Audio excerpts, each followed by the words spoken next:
You can't build a strong life on a weak foundation. That might be one of the hardest truths to face, but it's also one of the most powerful. Because no matter how successful you look on the outside, no matter how far you've climbed in your career, how many boxes you've checked, or how much praise you've earned, if your inner world is out of order, it will eventually catch up to you. The stress will build, the dissatisfaction will creep in, and the sense that something is missing will grow louder until you can't ignore it anymore. Have you ever hit a milestone you once thought would make you feel fulfilled, only to feel surprisingly empty afterward? Have you ever found yourself frustrated by the people around you, wishing they would change, act differently, or treat you better, only to realize deep down that the real work needs to happen within you? These are the moments that wake us up. They remind us that real effectiveness, real happiness, and real success don't come from controlling the world around us. They come from mastering the world within us. That's why we're here. That's why the 7 Habits of Highly Effective People has resonated with millions across decades. Because it doesn't offer hacks or shortcuts or surface-level motivation. It asks more of you. It calls you to step into a deeper kind of growth, the kind that's not just about results, but about becoming a person of character, purpose, and impact. This is not about doing more. It's about becoming more. This book is not a quick fix. It's a long-term investment in your integrity, your mindset, and your values. It challenges you to take radical responsibility for your life, to stop blaming, stop waiting, and stop drifting, to start leading from the inside out. And the truth is, once you commit to that path, everything changes. You make better choices. You show up differently in your relationships. You begin to attract the kind of life that aligns with who you truly are. So if you're here hoping for a simple checklist or a motivational soundbite, this journey might not be for you. But if you're ready to dig deeper, if you're ready to do the real work of personal transformation, then you're exactly where you need to be. Because the first step toward a better life is not about changing your job, your partner, or your schedule. It's about changing how you see, think, and lead yourself. And once you master that, you'll find that everything else begins to shift. This is the starting point, and the journey ahead is one worth taking. There's a moment in every person's life when they look around and wonder, is this really all there is? Maybe it happens during a season of struggle. Maybe it comes after achieving a big goal that still leaves you feeling empty. Or maybe it shows up on a quiet afternoon when the noise of the world fades just enough for you to hear the truth. And that truth is this: if your life feels stuck, chaotic, or unfulfilling, the first thing you need to examine isn't your job, your partner, or your circumstances. It's your mindset. The way you see your life determines the way you live your life. And that's where the first habit of highly effective people comes in. Be proactive. Being proactive means choosing to take responsibility for your life, completely. It means recognizing that while you can't control everything that happens to you, you can always control how you respond. Your thoughts, your decisions, your behavior, these are yours. No one else gets to dictate them unless you let them. And the moment you accept that truth, you take back a level of power that most people never even realize they've given away. We live in a reactive world. Most people spend their days responding to whatever life throws at them. If someone offends them, they get angry. If something goes wrong, they blame someone else. If they feel unmotivated, they wait for the feeling to pass. They live on autopilot, waiting for life to change instead of choosing to change their life. But here's the wake-up call. Your life doesn't happen to you. It happens through you. The quality of your life is shaped not by what happens around you, but by what happens within you. There's a story I once heard about a man who grew up in a broken home, surrounded by addiction, poverty, and pain.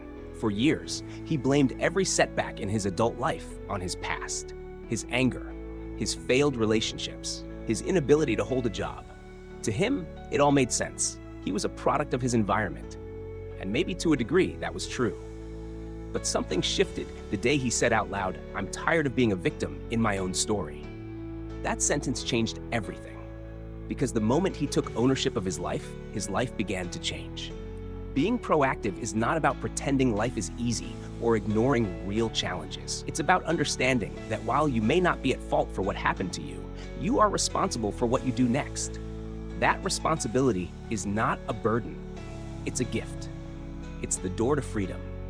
Because once you stop waiting for someone else to fix your life, you can start building something real, something lasting, something you can be proud of. Think about your daily life. Are you constantly reacting to stress, to deadlines, to people who push your buttons? Or are you taking initiative, deciding who you want to be, and then acting in alignment with that vision? When you're proactive, you no longer depend on motivation to get things done. You don't rely on the perfect circumstances to move forward. You move because it's who you've chosen to be. This mindset applies to everything: your health, your relationships, your career, your emotional well-being. In every area, you can either let the situation define you, or you can define the situation. You can either live according to old patterns, or you can interrupt those patterns and create new ones. That is your power. And no one, not your boss, not your parents, not your past, can take it from you unless you hand it over. The language you use reveals whether you're living reactively or proactively. Pay attention to the phrases that come out of your mouth. Do you say things like, "I can't," "I have to," or "that's just the way I am"? These are reactive statements. They place control outside of yourself. But when you say, "I choose, I will," or "I'm responsible," you reclaim your power. These are proactive words, and they reflect a proactive life. Being proactive doesn't mean you're never emotional. It doesn't mean you become a robot who doesn't feel frustration or sadness or fear. It simply means you don't let those emotions drive your actions. You feel them, you process them, but you don't hand them the keys to your life. You remain the driver, not your mood, not your fear, not your circumstances. You. Imagine what your life could look like if you woke up every day and chose to be proactive. If you chose to lead your emotions instead of follow them. If you chose to take responsibility for every result you're getting, not out of shame, but out of empowerment. That shift alone could change everything.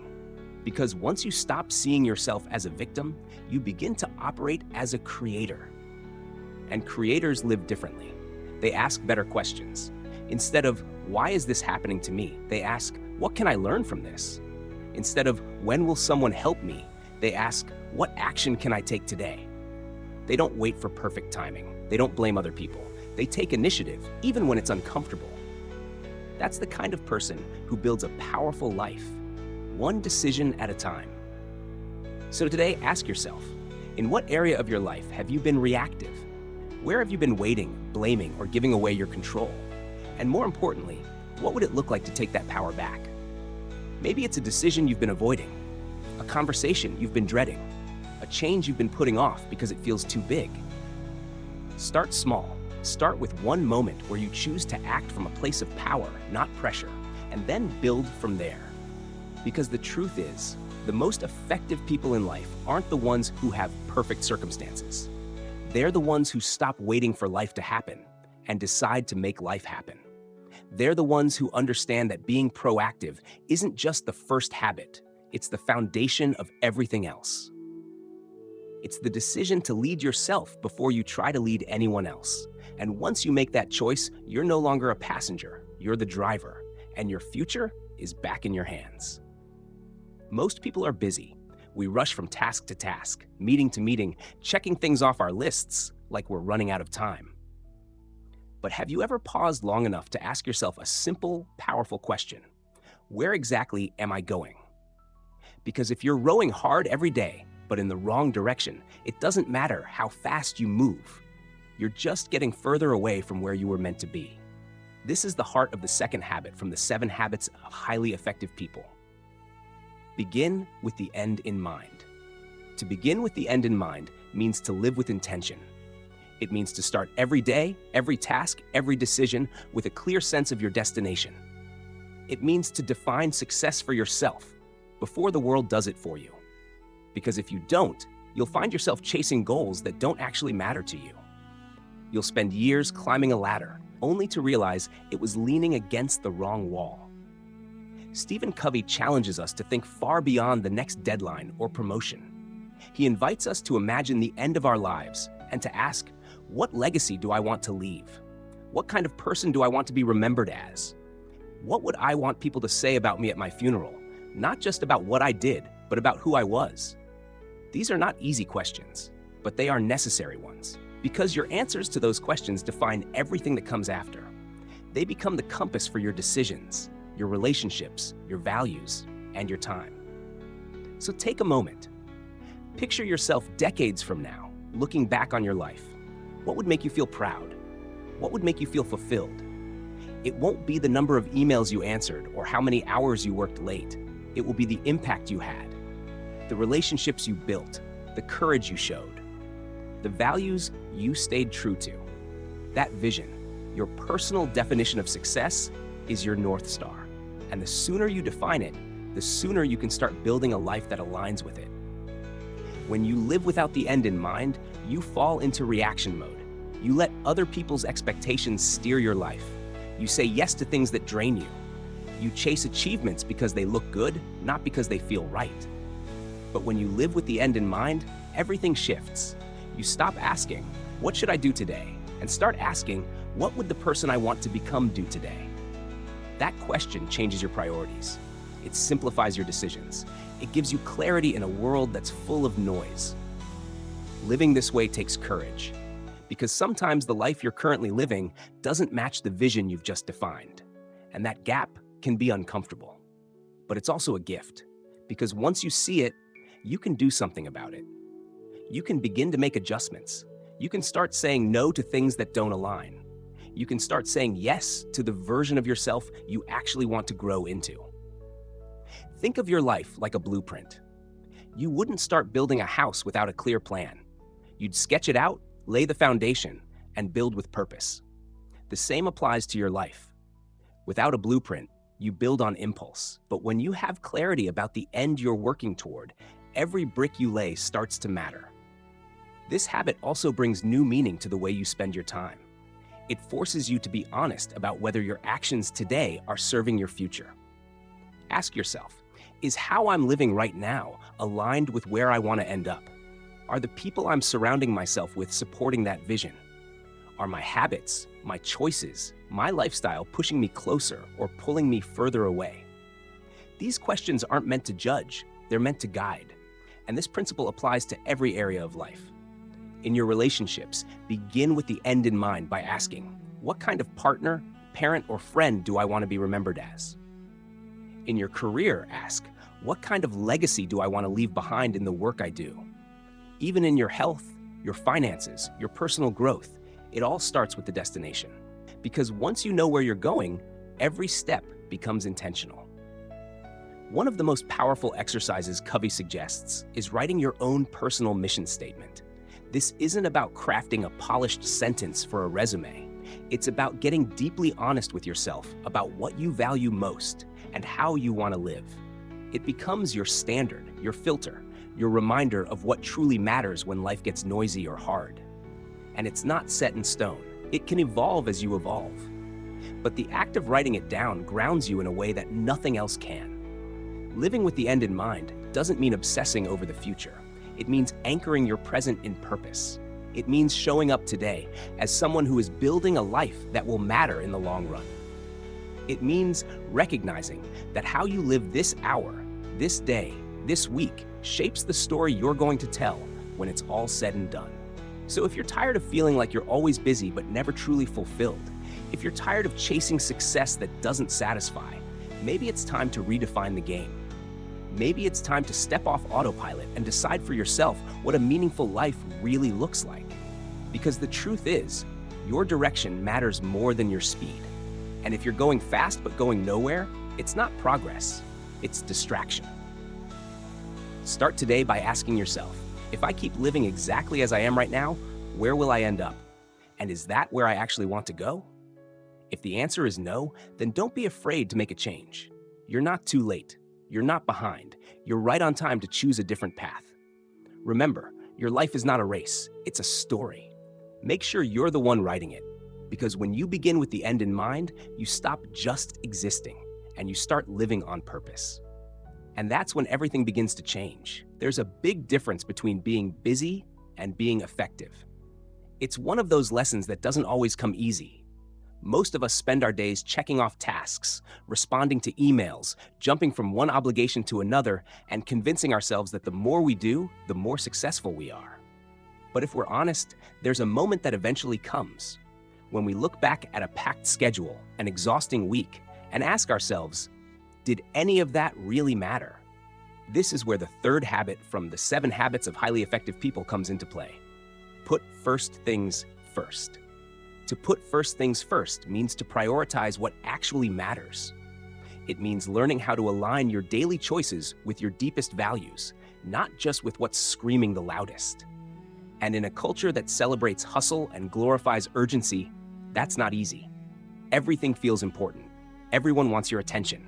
Your phone buzzes. Your inbox fills up. Your calendar gets crowded. Before you know it, you're living in response mode, reacting to life instead of leading it. But here's the truth. Urgency doesn't always equal importance. In fact, some of the most meaningful parts of life rarely feel urgent. Your health, your relationships, your sense of purpose. These things don't demand your attention the way deadlines do, but they shape your life in ways that no task list ever could. And if you're not intentional about protecting time for them, they get lost in the noise. That's why putting first things first isn't just about time management. It's about life management. It's about living with clarity, not chaos. Imagine your time as a jar. The big rocks represent your highest priorities, your family, your personal growth, your physical and mental health, your dreams. The smaller pebbles are your daily responsibilities, your work, your errands, your tasks. And the sand represents the distractions, the scrolling, the notifications, the things that fill time but don't fulfill you. If you pour in the sand first, there's no room left for the rocks. But if you put the rocks in first, everything else can still find its place around them. That's the mindset behind this habit. Choose your rocks first. The problem is, most people don't take time to define what their big rocks even are. They're so caught up in keeping up that they forget to slow down and ask, what actually matters to me? What are the things that, if neglected, would make every other success feel hollow? These are the questions that shift you from living by default to living by design. So how do you do that in a practical way? Start by identifying your core values. What do you want your life to stand for? Is it integrity, creativity, service, freedom, love, faith? Once you have that clarity, use it to guide your week, not just your goals, but your schedule. Don't let your calendar be dictated by your inbox. Instead, create space for the things that align with your values. That might mean setting boundaries around your work hours. It might mean blocking out time for exercise, reading, reflection, or quality time with loved ones. It might mean saying no to good things so you can say yes to the best things. One of the most powerful things you can do is create a weekly plan that starts with your values. Before the week begins, sit down and ask yourself, what are the most important things I want to invest in this week? Not just what do I have to do, but what matters most. Then schedule those first. Make them non-negotiable. Protect them like you would protect a meeting with your boss. Because in a way, they are meetings with your future self, your health, your growth, your life. And don't fall into the trap of waiting until things calm down. Life doesn't get less busy. You get more focused. You learn to lead your time instead of letting time lead you. You learn to distinguish between what's urgent and what's essential, because there will always be demands on your time. But not all of them deserve your attention. Every time you say yes to something, you're saying no to something else. So make sure your yes is going to the right things. This habit also requires learning to be okay with disappointing others sometimes. Not everyone will understand your priorities, but you weren't put on this earth to please everyone. You were put here to live with purpose. And that means having the courage to protect your time, your energy, and your peace so that you can give your best to the things that truly matter. You'll also need to redefine what productivity means. Productivity is not how much you get done. It's how much of what matters you get done. If you spent a day moving slowly, reflecting deeply, connecting meaningfully, and working purposefully, that is not a wasted day. That's a well-lived one. Don't let a busy culture make you feel guilty for living intentionally. So today, take a step back and evaluate. Are you living by your values or by your obligations? Are you building your schedule around what matters or reacting to whatever shows up? Are you honoring your time like the precious, limited resource it is? Or are you letting it be consumed by what's loud instead of what's lasting? You have more control than you think. You can start this week. You can start today. Define your priorities, protect your time. And remember, putting first things first isn't just a productivity hack. It's a way of living that keeps you grounded, focused, and fulfilled. Because when you prioritize what actually matters, you're not just managing your time, you're leading your life. And that's the kind of life worth building, one choice at a time. We live in a culture that often teaches us to compete for everything. From the time we're kids, we're ranked, scored, and compared. We're taught that for someone to win, someone else has to lose. It's a mindset built on scarcity, where success is seen as a limited resource, and the only way to get ahead is to beat the person next to you.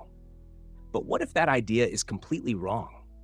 What if real success doesn't come from standing on top of others, but from standing alongside them? That's the heart of Habit 4 from the 7 Habits of Highly Effective People. Think win-win. Thinking win-win means stepping out of the mindset that says it's either you or me. It means looking for solutions where both people walk away better, not just one. It's not about compromising your values or settling for less. It's about building something greater together than either of you could build alone. It's a shift from competition to collaboration, from scarcity to abundance, and from insecurity to confidence. When you operate from a win-lose mindset, everything becomes a battle. You start measuring your success by how much better you are than others. You start protecting your knowledge, withholding your support, and working in isolation. Even when you win, it's not satisfying because it came at someone else's expense. And when you lose, it feels personal, like you've been diminished in some way. That's not sustainable, and it's not healthy. On the other hand, when you adopt a win-win approach, your relationships change. You stop seeing people as threats and start seeing them as partners. You stop asking, how can I get more than you? And start asking, how can we both get what we need? It's a mindset rooted in emotional intelligence, maturity, and trust. It takes a high level of self-respect and a high level of respect for others. You're not trying to dominate, you're trying to elevate. And make no mistake, this is not weakness.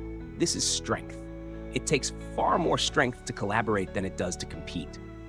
Anyone can try to win at someone else's expense, but it takes wisdom and character to build bridges instead of walls, to listen deeply, to find solutions that honor both sides, to believe that helping someone else succeed doesn't diminish your own success, it multiplies it. Think about the people you admire most, the leaders who inspire you, the coworkers who uplift the team, the friends who make you feel stronger after spending time with them. Chances are, they think win-win. They look for ways to include others, to share credit, to create outcomes where everyone benefits. That's not just good character, it's good strategy. Because the strongest teams are built by people who listen more than they argue and support more than they compete. In your workplace, win-win looks like giving others credit when they contribute, sharing ideas freely, and celebrating each other's wins. It looks like mentoring someone without fear they'll outshine you. It looks like solving problems together, not fighting over who's right. In your personal life, it's showing up in your relationships with the intent to understand, not to control. It's having hard conversations with care and respect. It's letting go of the need to win arguments and focusing instead on building deeper trust. It also means letting go of the belief that if someone else wins, you lose. That mindset is based on fear. But when you operate from a place of confidence and clarity, you don't have to tear anyone down to feel good about yourself. You know your value, you know your worth, and you're secure enough to lift others up without losing anything in the process. Thinking win-win also invites creativity. When both sides feel heard and valued, new ideas emerge, new paths open up. You stop settling for compromise, where both parties give up something, and start striving for synergy, where both parties create something better than what either could have created alone. That's when innovation happens. That's when trust deepens. And that's when leadership becomes something more than just authority. It becomes influence. But let's be honest, thinking win-win is not always easy. It requires patience, it requires courage, And sometimes the other person might not be ready for it. They might still be playing the win-lose game. That's okay. Your responsibility is to lead with integrity, to show up with the mindset of collaboration, even if you're the only one doing it at first. Because over time, that energy spreads, it sets a tone, and it teaches others that there's a better way to work, to lead, and to live. So, how do you begin to practice this in your everyday life? Start by shifting your questions. Instead of asking, "How do I get what I want?" ask, "How can we both win here?" When tensions rise, pause and consider the long-term impact of how you respond. Are you building trust or breaking it? Are you solving the problem or just trying to win the moment? Choose empathy. Choose cooperation. Choose the bigger picture. Also, take a close look at how you define success. Is it rooted in outperforming others or in becoming the best version of yourself while helping others rise with you? Redefining success in this way is what creates meaningful, sustainable growth, not just for you, but for everyone around you. In the end, thinking win-win is not just about strategy. It's about character. It's about believing that life is not a zero-sum game. It's about living from a place of abundance, where you understand that we rise better when we rise together. And that real strength is not found in beating others. It's found in building something greater with them.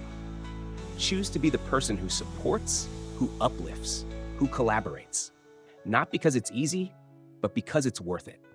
Because when you choose win-win, you don't just improve your results, you elevate your relationships, your reputation, and the impact you leave behind. And that kind of success, that's the kind that lasts.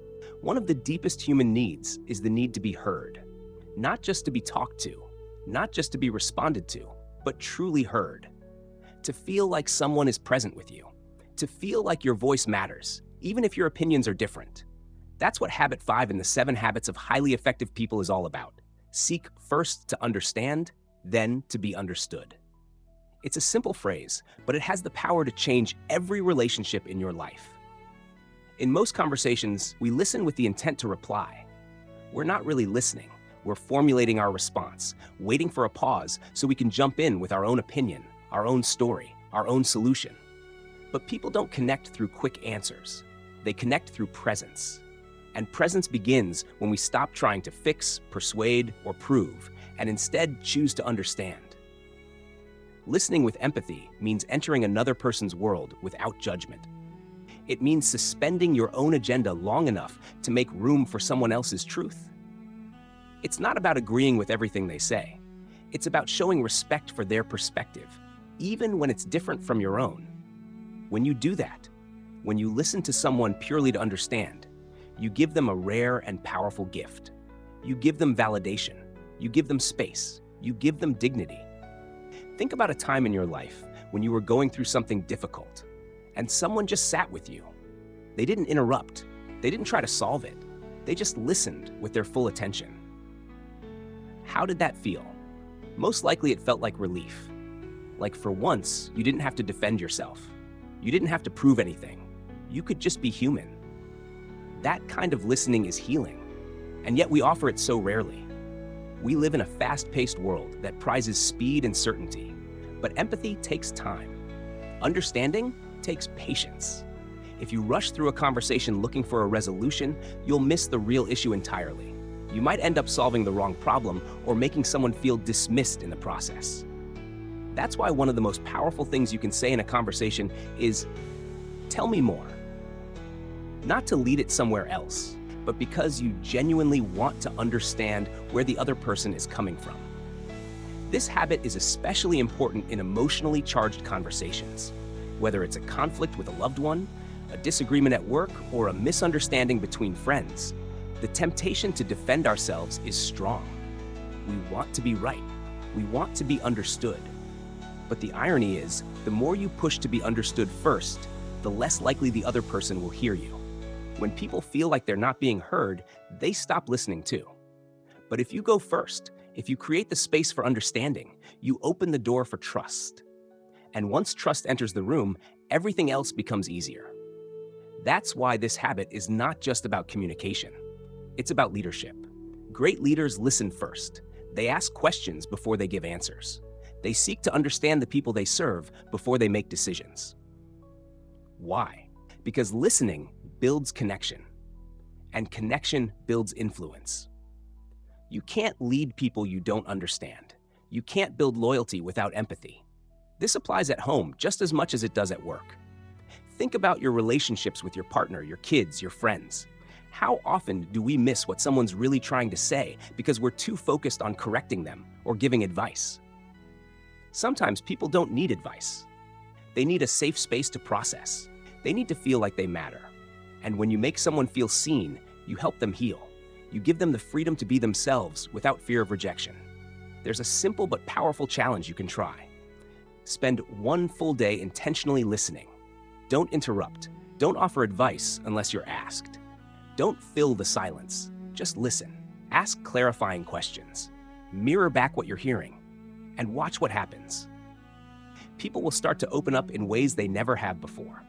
You'll notice the depth in conversations that used to stay on the surface. You'll hear what's being said underneath the words, and you'll realize just how often we miss those moments in our rush to be heard. Listening this way requires a quiet mind and an open heart. You have to set aside your ego, your need to be right, and your fear of being misunderstood. But when you do, something amazing happens. The other person starts to feel safe, and when people feel safe, they tell the truth. They soften. They become more open to your perspective too. Because empathy is contagious. It creates a ripple effect that deepens every connection it touches. That doesn't mean you never speak up. Seeking first to understand doesn't mean staying silent forever. It simply means earning the right to be heard. It means giving before expecting. And once you've truly listened, once you've demonstrated that you understand, the space is open for your voice to be received too. At that point, your words will carry more weight, not because you forced them, but because you led with compassion. This habit may sound simple, but it's one of the hardest to master.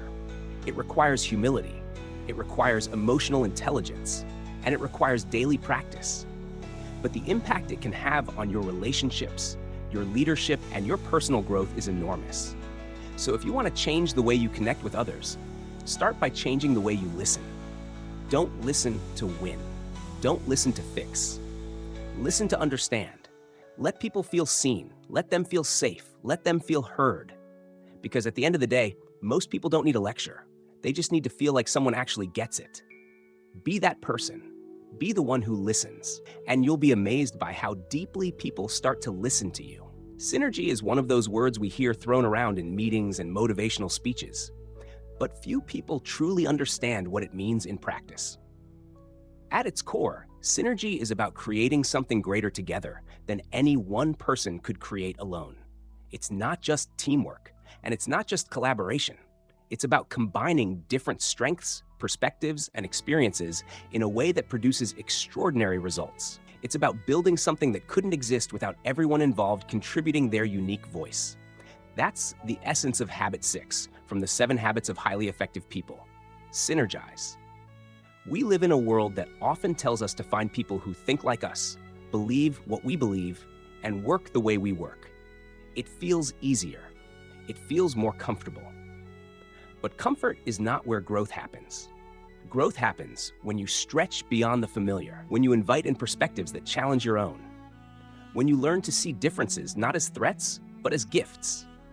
Our differences are not obstacles, they're ingredients. When we bring them together with openness and respect, they become the raw materials for something greater. Synergy is what happens when 1 + 1 doesn't equal 2, it equals 10. It happens when a group of people brings their individual strengths to the table and trusts that together they can create more than any one of them could have done alone. That's not just an inspiring idea, it's a practical truth. Some of the greatest breakthroughs in history happened because of diverse minds coming together with a shared purpose. Some of the best teams in business, science, and art didn't succeed because everyone thought the same way. They succeeded because they thought differently and respected each other enough to make those differences work. Imagine a great band. Each musician plays a different instrument. The drummer has a completely different role than the guitarist. The piano adds something the bass never could, and the lead singer ties it all together with a melody that carries the emotion. Alone, each part has value, but together they create a sound that none of them could create on their own. That's synergy. It's not about blending into sameness, it's about harmonizing differences. But synergy doesn't happen automatically. It requires intention. It requires humility. You have to let go of the need to always be right and embrace the mindset of getting it right. That means being open to ideas that are not your own. It means listening to understand, not just to respond. It means trusting the process, even when it feels messy or uncertain. In many environments, people avoid conflict at all costs. They think disagreement is dangerous. But when handled with maturity and respect, disagreement is actually a sign of potential synergy. It means there are multiple perspectives in the room. It means the team is not trapped in groupthink. The key is learning how to disagree without division, how to stay open even when you strongly believe in your point of view. That takes emotional intelligence. It takes being secure enough in yourself that you don't feel threatened by someone else's brilliance. It takes valuing the outcome more than your own ego. When you shift from asking, whose idea is better, to asking, what idea will move us forward, you step into a whole new level of effectiveness. This applies to teams at work, families at home, and communities at large. Whether you're building a business, raising a family, or contributing to a cause, synergy is what makes the effort sustainable and powerful. It's how ideas get stronger, how people feel included, and how progress becomes real. One of the most practical ways to create synergy is to be the kind of person who brings out the best in others. That means recognizing what others bring to the table. It means inviting opinions from quieter voices. It means celebrating contributions, even when they're different from your own. And it means being willing to learn from anyone, regardless of their title or experience. You also need to create an environment where people feel safe to speak up. If people are afraid of being judged, they won't contribute fully. If they think their differences will be used against them, they'll hold back. But when they feel respected and seen, they start to bring their full selves to the table. And that's when synergy begins to take shape. If you're a leader, ask yourself, am I creating space for synergy? Or am I just looking for agreement? Am I encouraging diverse thinking? Or am I unknowingly rewarding sameness? If you're part of a team, ask, am I showing up with curiosity or just with opinions? Am I truly listening or just waiting for my turn to speak? The truth is, none of us has all the answers. No matter how talented, smart, or experienced you are, your perspective is still just one part of the picture. And that's not a weakness. That's the beauty of collaboration. When we bring our unique pieces together with openness and respect, we create something far more powerful than any of us could build alone. So the next time you're in a conversation where differences emerge, don't pull back. Lean in. Ask questions. Stay curious. Look for what's right in what someone else is saying, and be willing to let the process unfold. Because synergy is not about control, it's about creation. And creation requires trust, flexibility, and shared purpose. At the end of the day, synergy is more than a concept. It's a way of approaching life. It's a commitment to building bridges instead of walls. It's the belief that we are better together. And when you truly live that way, not just talk about it, but practice it, you become the kind of person who multiplies value everywhere you go. That's what Habit 6 is about. It's about stepping beyond competition, beyond comfort, and into the possibility of what we can build when we honor each other's differences. Because when we do that, we don't just solve problems, we unlock potential. We don't just succeed, we elevate each other. And that is the kind of success that lasts, the kind that matters, the kind worth aiming for every single day. We live in a world that celebrates the grind. We hear phrases like hustle harder, push through, sleep when you're dead. Productivity has become a badge of honor, and rest is often mistaken for weakness. But the truth is, if you never stop to renew yourself, eventually you'll break down. No machine runs forever without maintenance. No human thrives without rest. That's why Habit 7 from the 7 Habits of Highly Effective People is so important. It's called Sharpen the Saw, and it's about preserving and enhancing the greatest asset you'll ever have, yourself. You can't pour from an empty cup. You can't lead others if you're running on fumes. You can't give your best if you're constantly depleted. That's not noble. That's not sustainable. And over time, it catches up with you. Your energy dips. your clarity fades, your patience wears thin, your motivation dries up.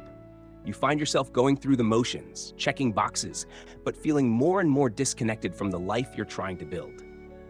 Sharpening the saw is about renewal. It's about stepping back, refueling, and coming back stronger. It's not a luxury, it's a responsibility.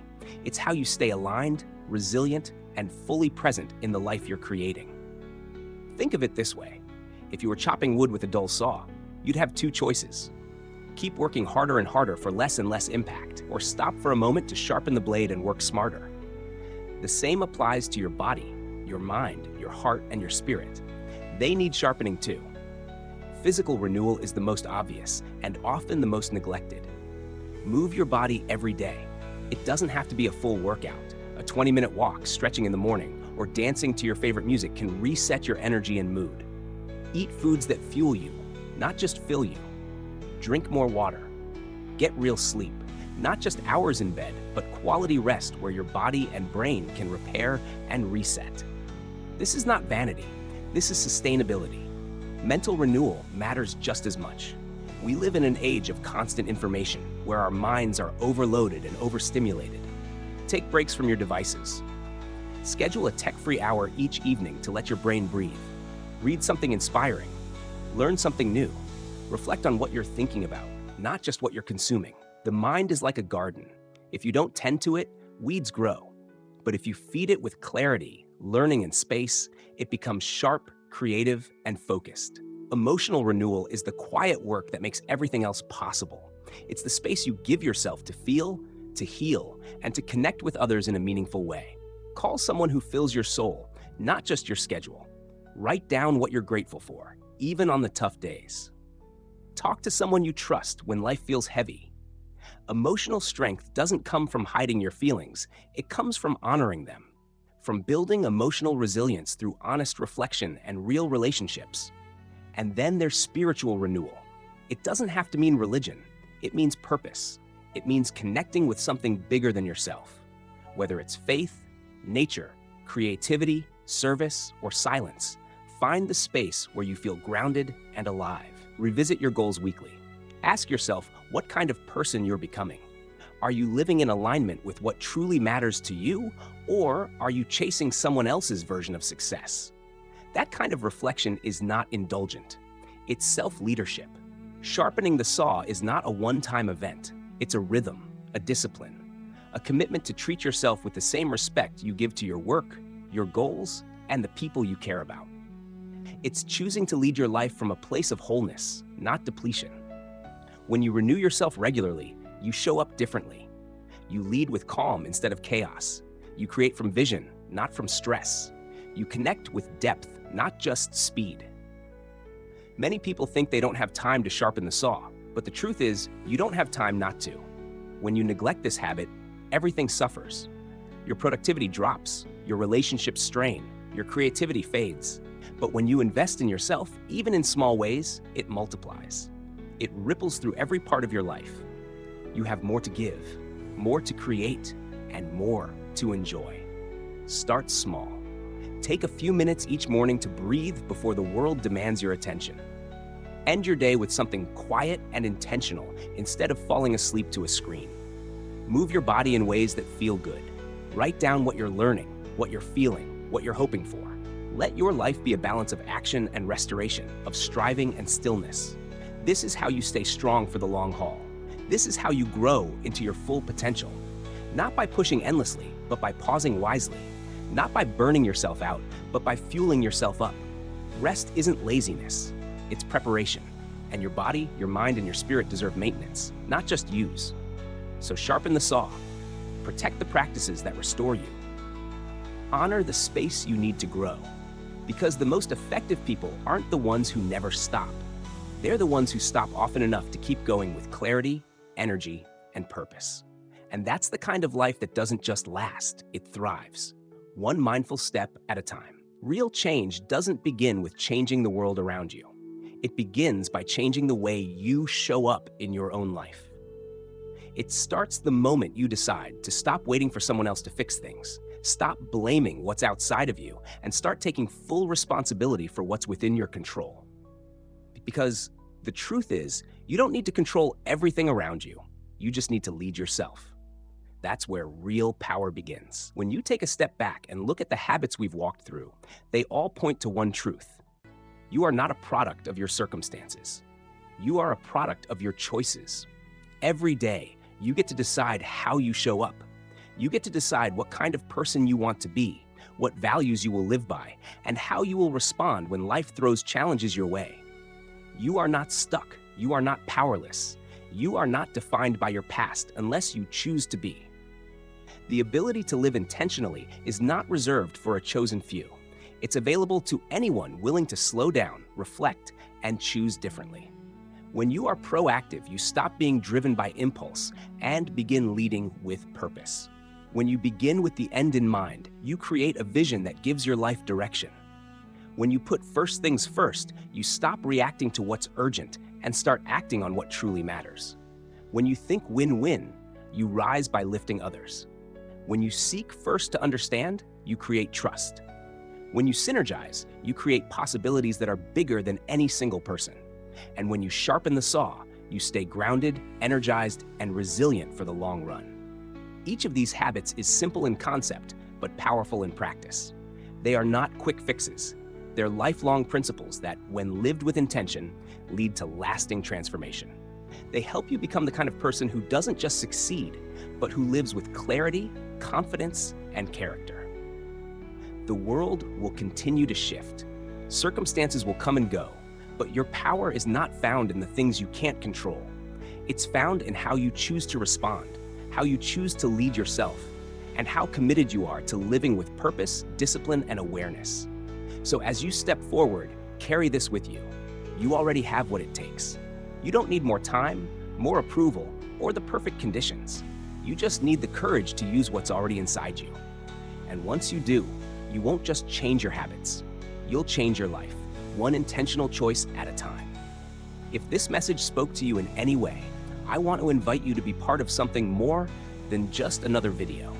I want to invite you into a conversation, into a community, into a journey we're all on together. Real growth doesn't happen in isolation. It happens when we reflect, when we share, and when we connect with others who are trying to grow too. So if there's a habit you're focusing on right now, take a moment to drop it in the comments. Let us know what you're working on, whether it's being more proactive, listening more deeply, or simply finding time to take care of yourself again. Your story matters. It might be the exact thing someone else needed to hear today. And if you haven't already, make sure to hit subscribe. This is not just a place to watch content. It's a place to come back to when you need clarity, encouragement, and real tools to live a more intentional life. Because the truth is, none of us have it all figured out. But we can take the next step, and we can do it together. So let's keep growing, keep learning, and keep showing up for the lives we were meant to live. This is just the beginning.